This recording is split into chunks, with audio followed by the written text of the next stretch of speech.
Alright, dito muna tayo kay Badcaster. Naka-live siya ngayon mga kakabsat. Pero Sara, humihingi raw ng private meeting kay BBM para pag-usapan ng resignation ni VP. At ceasefire na daw. Ay, wag. Walang ceasefire. Diyos ko Lord. Again, sa mga bagong pasok, shoutout sa 500 plus live viewers. Huwag kalimutang mag-like and subscribe, Mabsat. Pasok, Sir Bad. Bilisan na lang natin to. Yan. Buenos días. Buenas tardes. Damas y caballeros, happy Sunday to all. Happy Sunday. Nag-meeting pa lang Planet at Laman ng mga balita ngayon. Naku, Harry Roque, papansin na naman. O laman ng mga vlogs ngayon. Lalo na yung suspected to be, ni Harry Roque, nasa payroll daw ni President Bongbong Marcos, Ay, di wow. Martin Romualdez, at yung iba naman mga kakamping. Pero iisa ang laman ng mga vlogs nila ngayon. Na ito daw si Sara Duterte, si Vice President Sara Duterte, ay humingi ng private meeting or closed door meeting kay President Bongbong Marcos para pag-usapan ang resignation niya. At para humingi ng ceasefire. Basically, ang sinasabi nila, ito daw si Sara ay magre-resign para matigil na yung kasi masyado ng bistado yung pagnanakaw niya. In every hearing may mga bagong damaging and every trial may bagong incriminating evidence na lumalabas. Mga evidence na hindi naman na demolish, hindi naman na nagiba ng defense team. Kumbaga, in fact, kung nakita natin sa cross ni Attorney Christine Ferrer, mas napasubo pa si Sara kasi na-introduce yung duplicity of work. Yung mga presentasyon niya na mga intelligence work para kay BP ay bagay na ginagawa na ng Vice Presidential Security Group. Ang dami nila, 450 personnel yan ng Vice Presidential Security Group. So kumbaga, sumablay itong presentasyon or itong counter argument nilang ng defense team in their hope of demolishing yung claim ng COA official na talagang ninakaw lang ni Sara yung pera in their attempt para ipakita na napunta ito sa intelligence work, lalo na yung pagbantay sa mga lugar na pupuntahan ni Sara. Lumabas na hindi na kailangan gastusin itong mga spy ni Sara, hindi na kailangan buhusin ng 512 million dahil meron ng Vice Presidential Security Group to do that kind of job. Sila na yung bahala para gumawa ng clearing and intelligence work activities para tiyakin the Vice President is safe. In fact, as proof of that, na hindi na kailangan yan mga intelligence or confidential funds ni Sara para lang sa mga spy niya. 2 years na or 3 years na wala nang confi fund si Sara pero buhay pa naman. Kumbaga wala pa naman na attempt sa buhay niya hanggang ngayon. So ibig sabihin, effective ang trabaho ng Vice Presidential Security Group. So dahil sablay na naman at mangiyak-ngiyak na itong si Attorney Ferrer at itong si nagwawala na rin itong si Attorney Season, better known as Miss Tapia. Miss Tapia. Pati itong si Attorney Ligutan ay pinapatulan na para lang malihis ang atensyon sa kapalpakan nila. Ang balita, according sa mga di umano'y vloggers ni President Bongbong Marcos, ay ito daw si Sara ay humihingi na ng ceasefire. Kumbaga, at gusto na makipag-usap kay President Bongbong Marcos para mag-set ng condition sa resignation niya. Kumbaga, magre-resign siya as Vice President, ititigil na yung trial. Kung matigil ang trial, hindi na siya makonvict ng Senate voting 16 or 14 kasi nalalagasan na talaga sila ng mabilisan. Hindi magtagal, mawala na rin yan si Chis Escudero at saka si Pia Cayetano at si Robin Padilla dahil may katiwalian rin sa Film Heritage Center ang 150 million na project lumaki. Naging 250 million. So kailangan pa maglabas ng gobyerno ng dagdag na budget yan. Kasi as expected, ang contractor niyan na mga Diskaya ay magaling talaga sa mga overpriced na project at sa mga ghost projects. Yan ang kinuwang kontraktor ni Robin Padilla. Kaya tuloy, nadagdagan ng 100 million o nawala ng 100 million.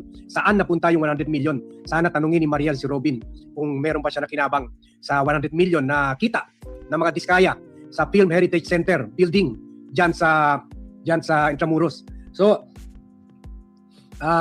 Kaya in view of all of these developments na nalalagasan na yung mga senators niya, yung mga attack dogs niya, Paubos na eh. gusto ni Sara mag-resign with the condition na pag-resign siya, ipatigil na ang trial at wag na siya i-convict. Kasi kung i-convict siya, she will be banned for life from running for office. Kung ma-convict siya, she will, kahit barangay captain, hindi na niya pwede tagbuhin. O kahit councilor sa Davao, o kahit barangay kagawad mayor niya, or vice mayor sa Davao.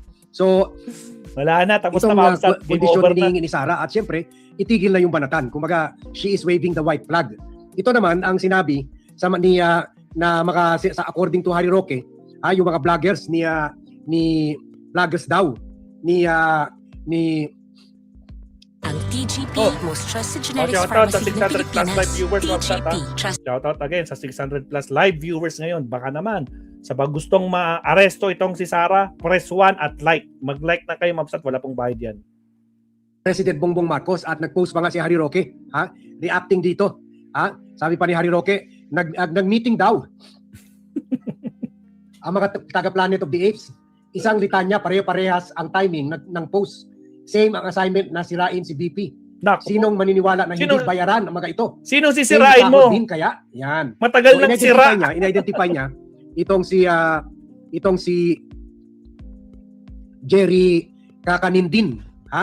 At dito sa vlog ni Jerry Kakanindin, sabi niya, bali-balita na humingi daw ng private meeting si Lustay with Bongbong. If I were Bongbong, that's very bad idea. Why meet privately with a person who once threatened to unalive you? Dapat sa exorcist makipag-meeting si Lustay nang magamot ang sapi. Tama. Sabi naman daw nitong si Attorney Jesus Falsis, si SD card Silicon 8080 ay gusto daw makipag-meeting with Puto Bongbong, si President Bongbong Marcos, to discuss a modus vivendi. Mag-resign na lang daw si SD card. Kung totoo man, eto hindi dapat matapos sa resignation accountability, dapat may Dairy Queen, DQ. So modus vivendi, kumbaga everybody happy. Kumbaga kwan tayo, ceasefire muna tayo. At nilagay rin ni Harry Roque itong screen grab. At saka asan yung bloodbath? Di ba pinagyayabang? Asan yung bloodbath? Bakit ceasefire? Bloodbath, di ba?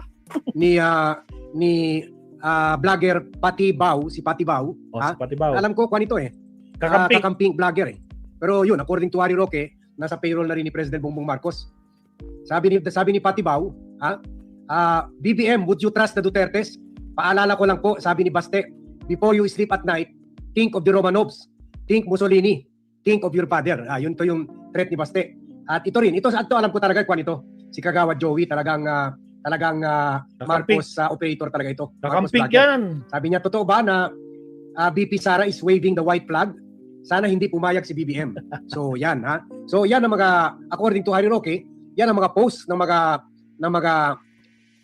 bayaran Marcos vloggers daw. Yan according to Harry Roque. So mga kakamping yan totoo ka ito, is Sara really waving the white flag? Ako medyo duda ako dito kasi I believe Sara is unless very desperado na si Sara. Desperado na, tsaka tarantang-taranta down the road sa laban niya kay Marcos. I doubt if she will ask for this ceasefire. Sana matagal na niya hiningi ito.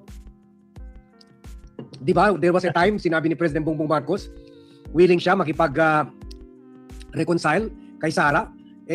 Last year ata yun, pero wala nga never say die pa rin mga Duterte. And I doubt na talikuran na lang niya yung sinasabi nilang legacy ng tatay niya. So I doubt this kung totoo itong balita na ito. Pero kung totoo, this is a super duper desperate move na talaga ng DDS camp. Lalo na ngayon na masyado na silang bugbog sarado sa trial at meron ng kaso na i-file kay Sara na yung paggawa niya ng death threat kay President Bongbong Marcos. At syempre malakas yung kaso. Isang so, ebidensya. Siguro talagang nakikita ni Sara Duterte na nalalagasan na talaga yung kanya, yung mga defenders niya, yung mga attack dogs and attack bitches niya sa Senado. Si Barcoleta nakakulong na, si Jinggoy nakakulong na, si Loren Legarda hindi pa bumabalik, absent na 5 days sa trial at saka sa nagtatago session ng Senado. So hindi magtagal mapaila na rin ang plunder at malversation of public funds cases kay kay Alan Peter Cayetano, and then also baka pati sa Pia. kapatid niya regarding the 4.7 billion insertions ni Pia Cayetano, and then baka pati si Robin Padilla dahil dito sa 250 million na Nako po. overpriced na Lahat sila. Film Kulong. Heritage Center na pinunduhan ng pork barrel ni Robin Padilla. So tatlo kaagad mawawala yan. So mapuwersado ang Senado para ibaba yung threshold ng boto from 16 to maybe 14 or maybe 13. Tapos maybe nang 12. tapos nang laban. In keeping or in line with the loss or inability of ilan na yan kung makulong pa si Cheese, si Alan, si Pia, si Loren. Robin, Apat. Minus wala 4. na si Loren, apat na. At nakakulong na si Jinggoy at si anim na, pati si Marcoleta, 6 na. So hindi na Bato. talaga practical na Wala mag-stick na. pa yung Senado sa 16 votes. Siguro ibababa na ito sa 14 votes o 12 votes kung makulong pa rin yung mga bilyar. So meron na talaga, makukonvict na talaga si Sara kung 12 to 14 votes na lang. Meron na ang majority niyan. 16 wala sila, pero 14 meron na sila. So Narangan. Again, sa mga bagong pasok, saka sa mga garapata, mag-subscribe kayo at maka-comment kayo. Sige, tuloy. Wala rin. I doubt kung kahit maghingi siya ng ceasefire, I doubt whether titigil na lang yung Senado ang impeachment. Hindi. Dalawa lang mag-purpose Tuloy. ng impeachment Trial Tuloy. to remove the officer Tuloy. impeached, in this case, Panagutin. Sara, the Vice President, and another thing, para ibar siya from ever running for any public office in the future or getting appointed to any public office in the future. So, I believe itutuloy pa rin, lalo na yung majority, nagalit na rin sa kanya dahil binabanatan niya ito, pati yung mga sila Alan Peter Cayetano. I think itutuloy pa rin nila yung trial para ma-impeach talaga siya, para ma-convict siya, para hindi na siya makakatagbo. Kasi yan naman talaga ang grand plan ni President Bongbong Marcos to stop her from running for office in 2016. And nag-agree naman tayo because Sara is very dangerous to the Republic, maybe more dangerous than her father. Kawawang 30,000 na Pilipinas. pinatay. At Kawawang Pilipinas. marami na kulong nung time ni Digong, baka doble pa dyan sa time ni Sara Duterte. At ang dami rin siguro ikukulong niya ng mga politiko at mga vloggers. Hindi lang si Leila de Lima sa tulad nangyari noon sa Digong administration. So, pero I doubt it kung she is this desperate. At tingnan natin, malalaman naman natin kung natuloy talaga yung meeting nila. Pero I doubt it kasi itong klaseng balita na ito na magre-resign siya. Na-float na rin ito last July 27, last July 2027. Doon pa lang, sinabi na niya na never going to happen. Never daw siya magre-resign. Meron na rin nag-float mga kaalyado ni President Bongbong Marcos na magre-resign na si Sara. Sabi ni Sara noon, never gonna happen. I will not resign because that would be a betrayal to that 32.2 million of our countrymen who voted for me.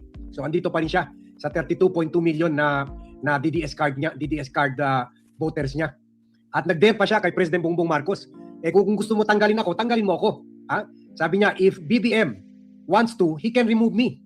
He can do everything to remove me. O yun. So ito nga so could be the same that was only last month.